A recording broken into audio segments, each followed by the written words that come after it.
El partido del asesinado Fernando Villavicencio en Ecuador nombra a su compañera de fórmula como candidata a presidencia. El movimiento Construye confirmó este sábado a Andrea González Nader. Soy Jenny Pérez en Berlín. Destacamos.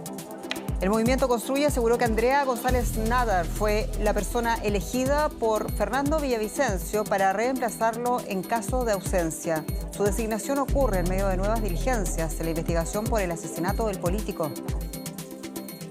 Sobrevivientes comienzan a regresar lentamente a La Haina, la ciudad más afectada por el incendio en Hawái, para intentar salvar lo que les queda de sus hogares y negocios. El fiscal general de Hawái inició una investigación sobre el manejo de la catástrofe por parte de las autoridades.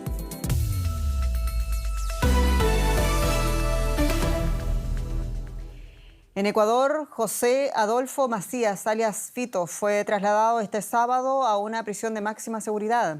El líder de los choneros, uno de los principales grupos de la delincuencia organizada del país, había sido señalado recientemente por el candidato presidencial asesinado por Fernando Villavicencio por proferir amenazas en su contra.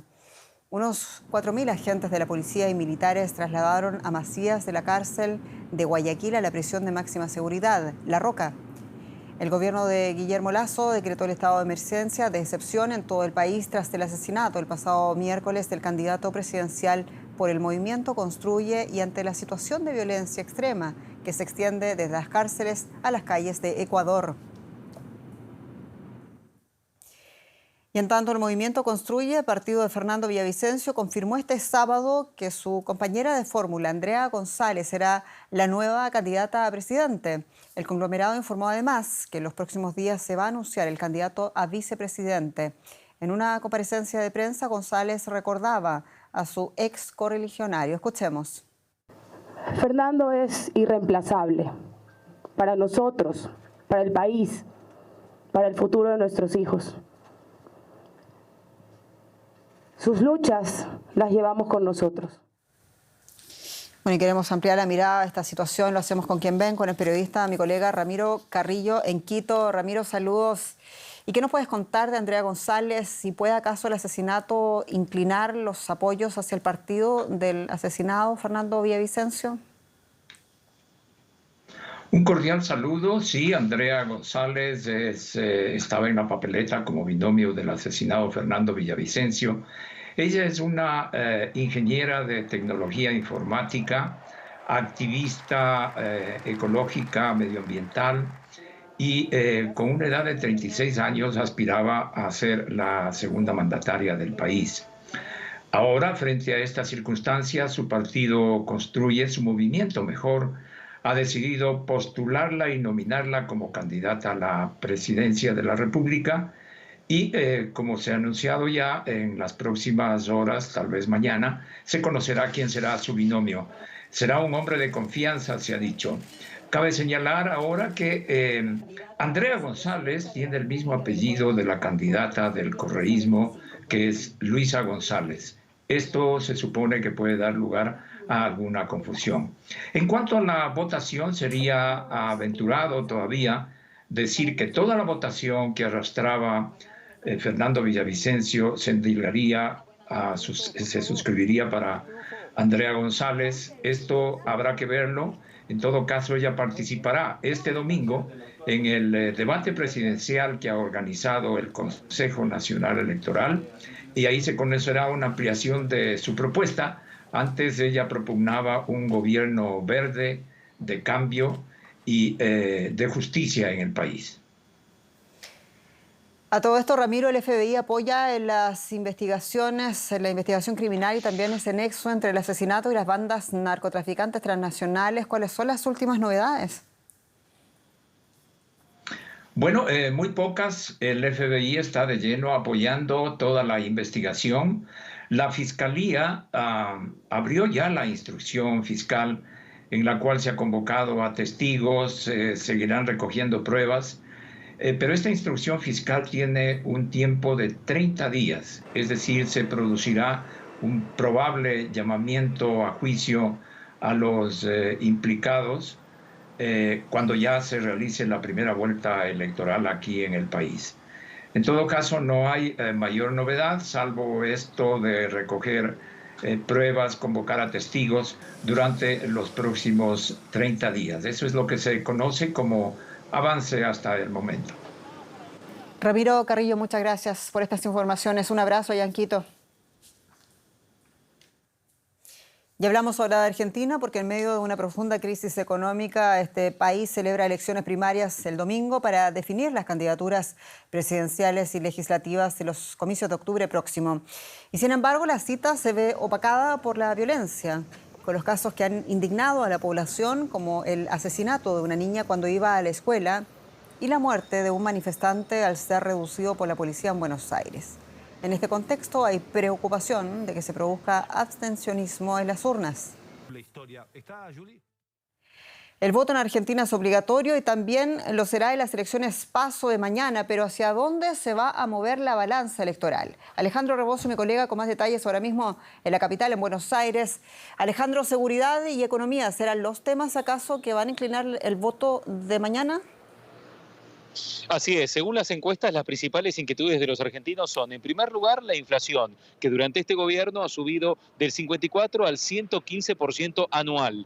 Y en segundo lugar, la inseguridad, pese a que la tasa de homicidios viene bajando en los últimos años, pero en los últimos días ha habido algunos asesinatos que conmovieron al país, como dijiste, el caso de la niña de 11 años a la que le robaron el teléfono celular. Estos son los dos principales motivos, inseguridad e inflación, por los cuales la gente vota a la oposición, pero también hay quienes votan al peronismo gobernante. Y eso tiene que ver con que la actividad económica se ha recuperado con respecto a la que había dejado el anterior gobierno del liberal Mauricio Macri.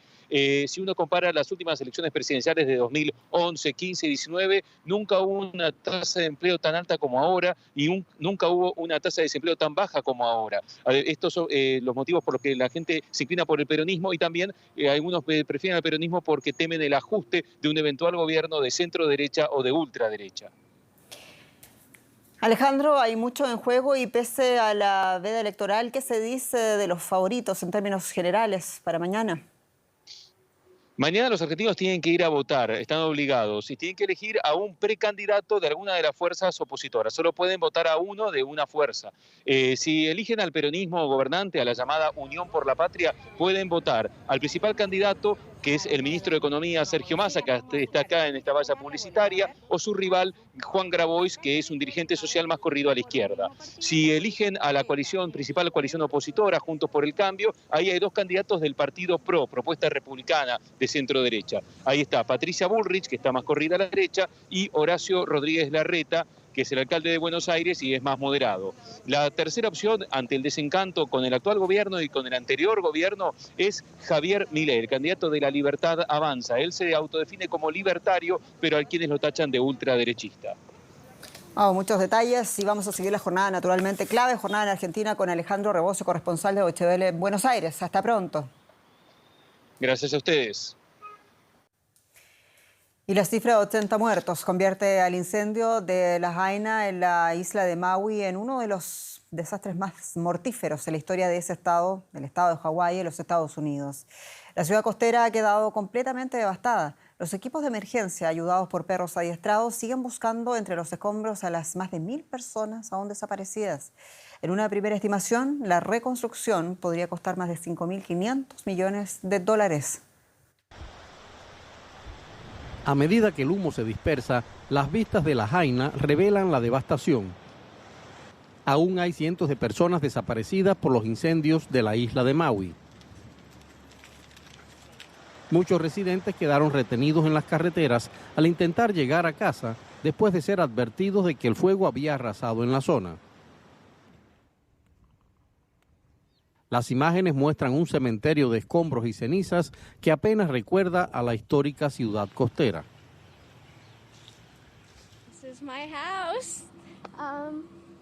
Esta es mi casa. Esta capa de ceniza es lo que queda de ella. El fuego arrasó todo el vecindario. No sé qué decir.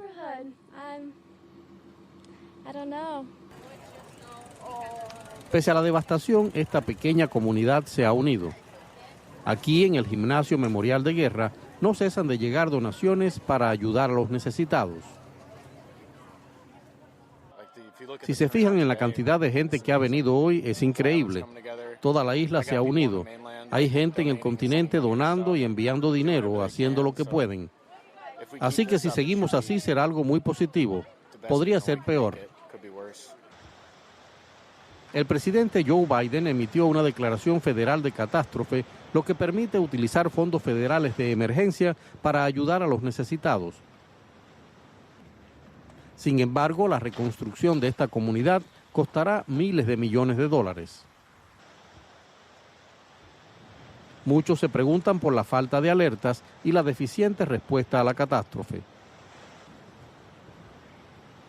Mientras, los habitantes de Maui ya han comenzado a llorar la pérdida de seres queridos y de sus hogares.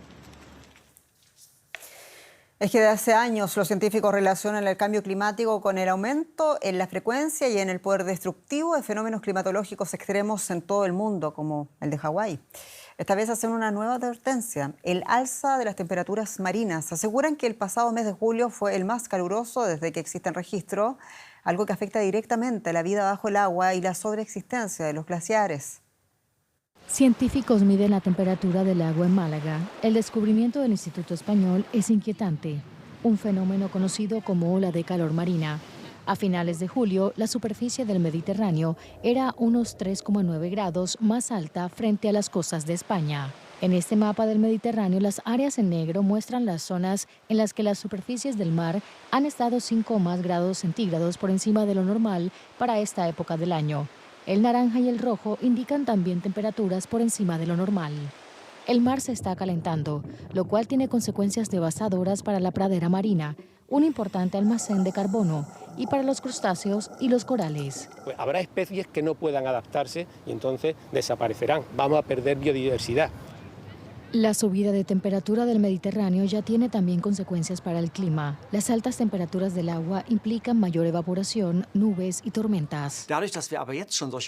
Puesto que ahora tenemos temperaturas tan altas, estamos observando enormes tormentas a principios de agosto con inundaciones en Eslovenia y el sur de Austria. Es decir, lo estamos viendo ya. Debemos, por tanto, asumir que en los meses de otoño, especialmente en septiembre y octubre, habrá más tormentas en los países que bordean el Mediterráneo. Para los climatólogos denominan el Mediterráneo como un foco importante del cambio climático. Las olas de calor marinas no son un fenómeno nuevo. Lo preocupante es que se están haciendo cada vez más intensas y frecuentes. Así nos despedimos. Muchas gracias por su atención. Somos Deutsche Welle. Hasta pronto.